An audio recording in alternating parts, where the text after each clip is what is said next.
Good morning children. Welcome to first session of fourth chapter, that is time series. This chapter, it's the easiest from your whole syllabus. Very easy, less calculation, less formulas, less methods, even short sum also only one type. Of course theory, it's important because of short sums are limited, but still the easiest chapter from your whole syllabus. Now first we will see the weightage of this chapter.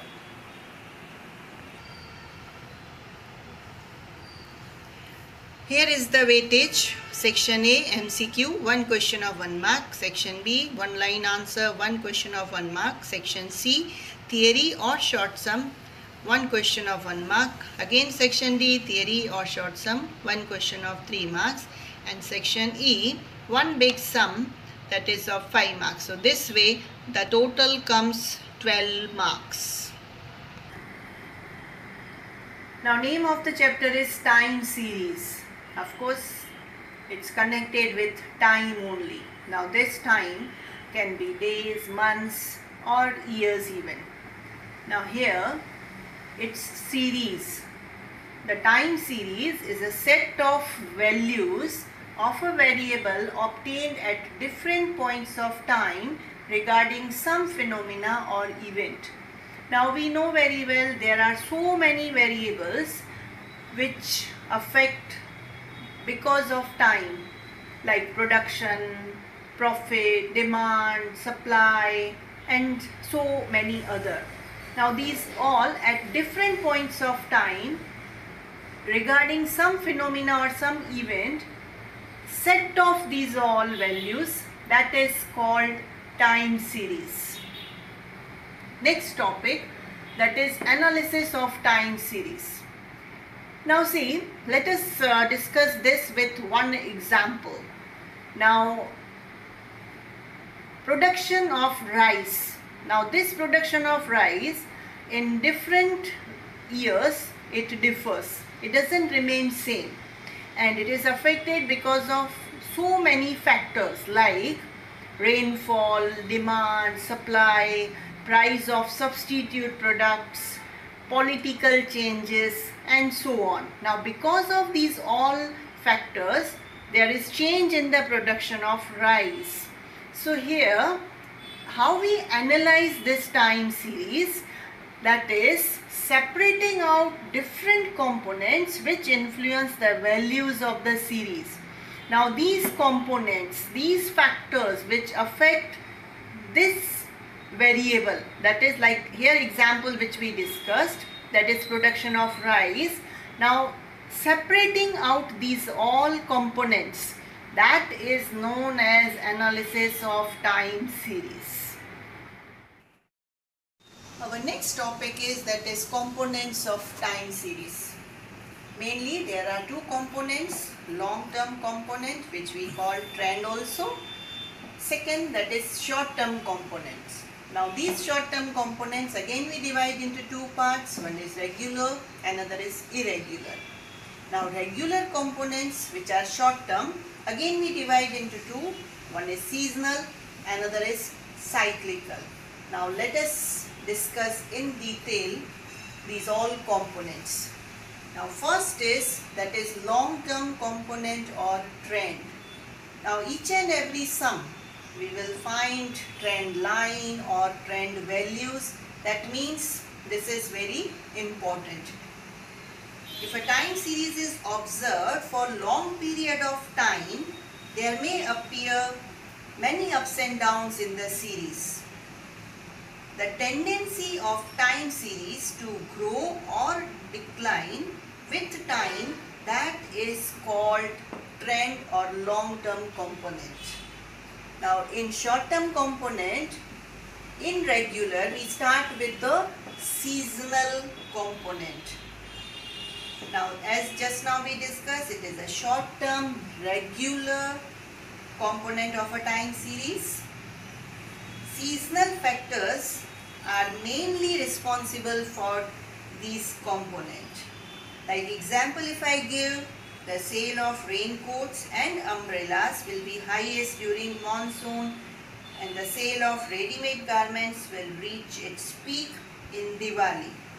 So seasonal components are generally seen at a fixed time of the year, and they are also repeated at more or less but regular interval of time. Next is cyclical component. Again, it is a regular short-term component. The periodicity of seasonal component is 1 or less than 1 year, while the periodicity of cyclical component, that is more than 1 year. Most of the economic time series that shows cyclical component.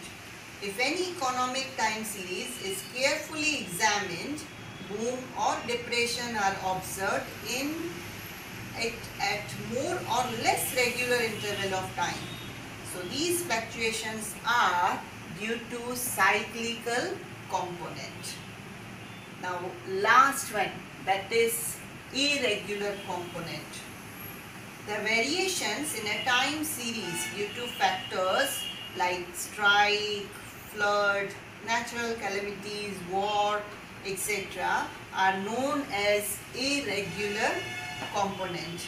These components by very nature are irregular and cannot be predicted that when it will be. But these also comes under short-term component. So these are the components of time series. Now these all components, we can say that YT, that is Y variable in connected to time, these can be represented as follows. That is TT plus ST plus CT plus RT. Now this TT that belongs to trend at time T, plus this is ST belongs to seasonal component at time T. CT, that is cyclical component at time T, and RT. Now this R, that doesn't belong to regular, but that belongs to irregular component at time T. Methods of estimating trend of a time series. Mainly, there are 3 methods. First is graphical method, number 2 least square method, number 3 moving average method. Now today we will go with the first method, that is graphical method. Now here is the sum. Years are given from 1993 to 2002 and YT values are given in the question of these 10 years. Now in this sum, with graphical method, we are supposed to find trend line. Now how to find? Very simple. First step, we find T. Whichever years, months, days are given, we give the numbers to them. We don't take these years, we take the numbers always. So give the numbers 1, 2, 3, 4 up to 10. And YT, now this YT is what? Y variable values in connection to this time, years from 93 to 2002. Now this sum you are supposed to do on graph paper only. Here I have taken on x-axis value of x variable, that is t, which starts from 1 to 10. I have written 1 to 10 numbers. On y-axis this yt value, here lowest is 12 and highest 40. So I have taken from 10 to 40 with a scale of 5 units with 1 centimeter. Very simple. Take t, that is 1, yt at this 1, it is 12. So 1 and 12 approx will be here. Plot this point. With 2 it is 15. With T3 it is 18. So will be, of course here these values are approx for me, but when you do on graph it will be exactly that. 4 with 15, 5 with 23, 6, 27, 7, 30, 8, 25, it comes down with 9, 35, and finally 10 with 40. Now we join these points as it is given.